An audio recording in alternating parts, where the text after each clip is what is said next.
لب پر نعت پاک کا نغمہ کل بھی تھا اور آج بھی ہے،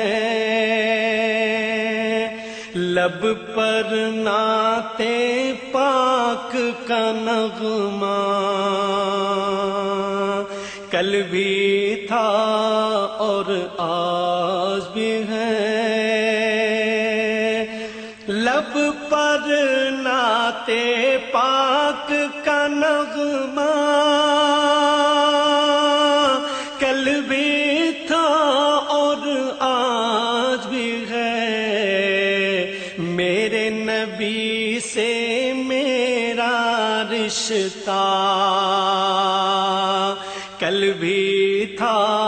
اور آج بھی ہے۔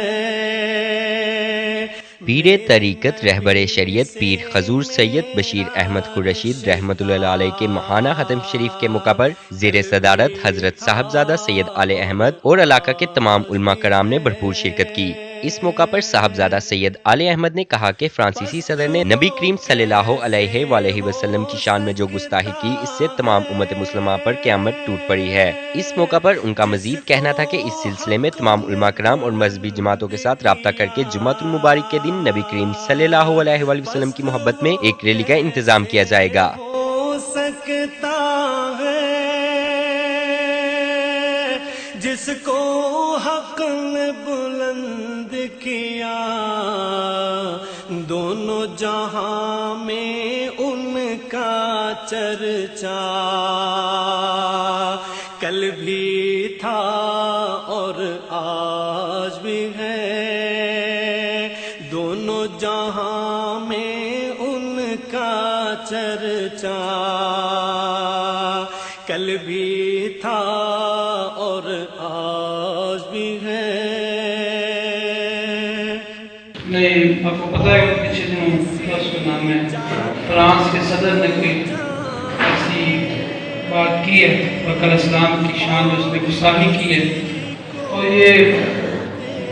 اسی طرح کے لوگ آپ بکواس کرتے رہتے ہیں،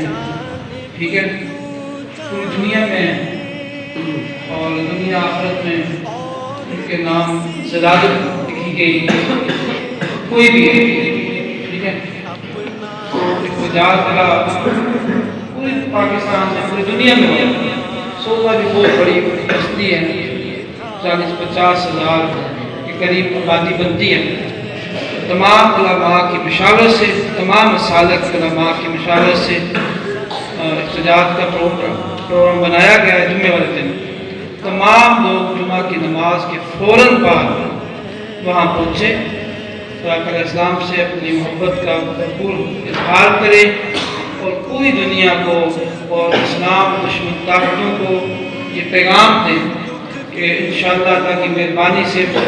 پاکستانی قوم امت مسلمان اللہ کی مہربانی سے بھی زندہ ہے، اور یہ کبھی نہیں ہو سکتا کہ آقا علیہ السلام کے اوپر کوئی بات کرے تو ہم خاموش ہیں، اس لیے کہ مسلمان مومن وہ ہے جو آقا علیہ السلام سے اپنی جان، اپنا مال، اپنی اولاد سب کچھ قربان کر دے۔ کلمہ پڑھنے سے مسلمان ہوتا ہے، مومن نہیں ہوتا، بڑا قید ہوتا ہے اس میں۔ مومن وہی ہے جو آقا علیہ السلام سے اپنی سب کچھ کی ذات پہ اپنا قربان کر دے، بڑے آرام سے، بڑی محبت سے